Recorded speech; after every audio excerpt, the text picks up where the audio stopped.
Good afternoon, and thank you very much for joining us for your special election edition by your Eyewitness News team. We are continuing with our live broadcast from here at the National Results Operations Center, that is the headquarters of the IEC. We are looking at the leaderboard as results continue to come in, and we are also speaking to political leaders as they come in for their reflections on the election so far. And joining me is the good leader, Patricia de Lille. Thank you very much for joining us.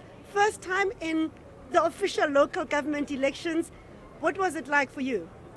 Well, thank you, Mahlatse, for the opportunity. As you can hear, my voice is the first casualty in all of this.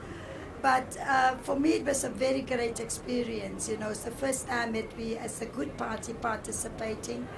And we had only contested in 5 provinces, 6 metropolitans, 45 municipalities, and just over 1,000 wards, because we had to cut our cloth according to our size as we are growing.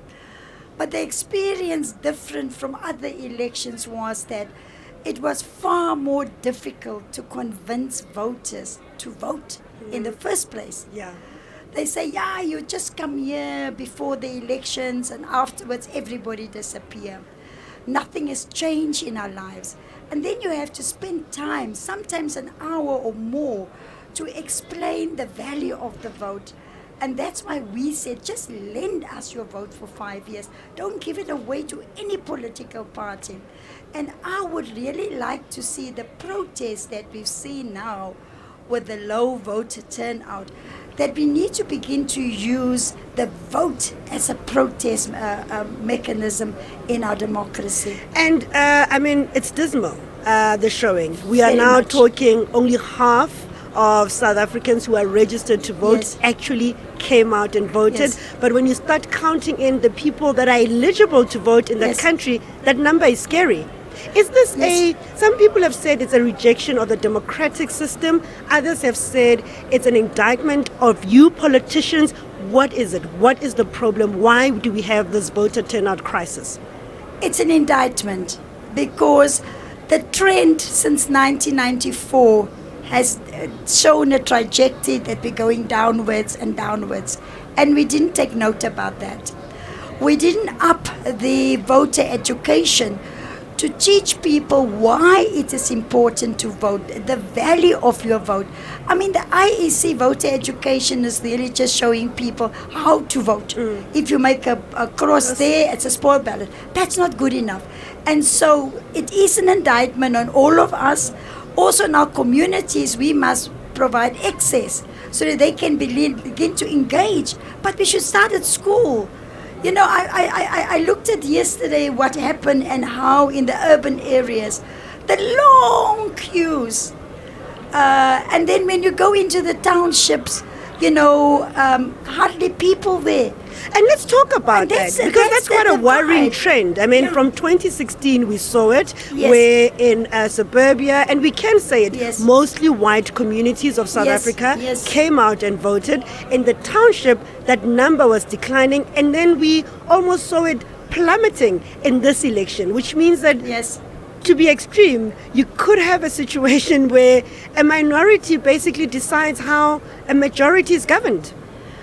I think first of all, what I've seen yesterday with the white vote coming up in their numbers in the urban areas, I think one has got to do with the scare and fear-mongering tactics of the Democratic Alliance. You know, it's like in the old apartheid days where they used to say there's a communist under every bed. And, you know, the arrogance of the advertisement to drive fear into, especially the white communities, stop the EFF, stop the ANC. You know, we fought for this right. They don't respect the choice of South Africans. But I knew it was going to backfire on them with the other races in our country. One thing is South Africans, we don't like to be told what to do and how to do it. We will quickly show you that if you tell us to turn left, we will turn right. But Yes. But Patricia, But does it, it's worrying. it's very wor- worrying. And does it not maybe speak to where a lot of opposition, and including yourself, Yes. spend a lot of time focusing on let's dislodge the ANC, Yes. and less on this is who we are and this Yes. is what we can do, and connecting Yeah. with people in between those elections? You know- the obsession with the ANC. Exactly. No, we are not part of that blame game. We have actually put a plan to forward how to fix South Africa. And when we started the Good Party in 2019, 3 months before the elections, and we got 70,000 votes, we went out there to say, let's mobilize all the good people who want to see that our country succeed, who want to come together to fix our country. Because if good people do nothing, then evil prosper. And that message resonated. And we continued now with the local government elections to say, good people, it's our country. Don't put your faith in the hands of a few elected politicians in parliament. You've got a responsibility. And so that mobilization on the basis that we want good for our country, we want good people together, has certainly assist us. Even now, we've seen growth already in some of the areas. And that's another base that we will build on for 2024. And you've won some wards already. Yes. We understand that in George, for example, Yeah. you've won 3 wards. What is the message to those councillors going into those municipalities, many of them Yeah. broken? Already we have put a system in place for accountability, for performance management. And every single councillor, ward and PR will sign that commitment. We are taking it a step further, that those performance agreements, we will share it with the community-based organizations and structures, NPOs, civic organizations. We will share that performance agreement because people must be our eyes and ears. But also to teach people, we should not just think about elections once every 5 years. We should continuously hold our councillors to account. So that's the difference. That And we, connect with the yes. people in and the then areas I you can live only in. say it in Afrikaans. I said to them, as of reg of weg. Is reg of weg. Yeah. So you do right or you go. Yes, exactly. Okay, maybe the significance of winning George, those 3 wards in George. We have been testing our systems for the past 8 months, and we've won a ward in George before, even before the local elections, and we got that ward back, plus another 2 now. And the significance for me is that people are sick and tired of the old parties. You know, and the results are showing it, you know, both the ANC and the DA, they're losing support. People are looking for an alternative, but they're also looking for an alternative that they can trust. And so the George people, the strategy that we've employed there was that 6 months and even more before the actual elections, we solved so many problems in George. So the people could start trusting us and show that we will make a difference in their lives. And we followed that strategy in all the areas where we have participated. We told the people, you don't need to wait for the 1st of July, November to vote for us. We start attending to your problems now. And we have had great successes in doing that. And how are you faring in Cape Town? In Cape Town, I haven't checked the latest results. I think we will, on the PR proportional list, you know, those wards are very big in the metropolitan. Of course, we have got a number of ward candidates.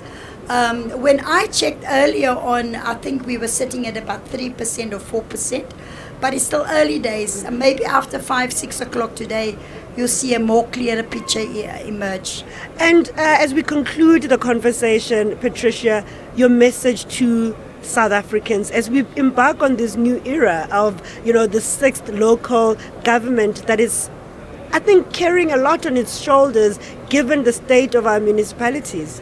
My fear really is that we can't go back to the dark old days when a minority decided the fate and the future and the destiny of this country.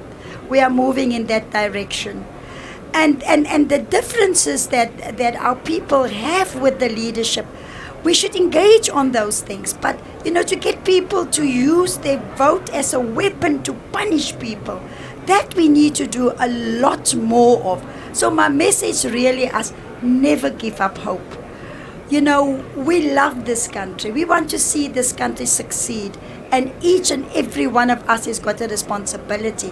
But for the politicians that have failed our people at local government level, if political parties must stop scraping the bottom of the barrel for candidates, we need to put good leaders forward in local government. And not reduce it to the beginning of politics. And recycle. And recycle. Yes. Thank you very, very much for joining us. Time. That was the leader of the Good Party, Patricia de Lille, joining us here on Eyewitness News for our special broadcast. They are celebrating already in terms of awards. They have won 3 in George, 1 that they had already retained during the by-elections, and they've added 2 more. I think it's a big victory for the party, given that it's the first time that they're officially participating in the local government election. We will be bringing you more from right here at the Results Operations Center in Pretoria. My name is Mahlase.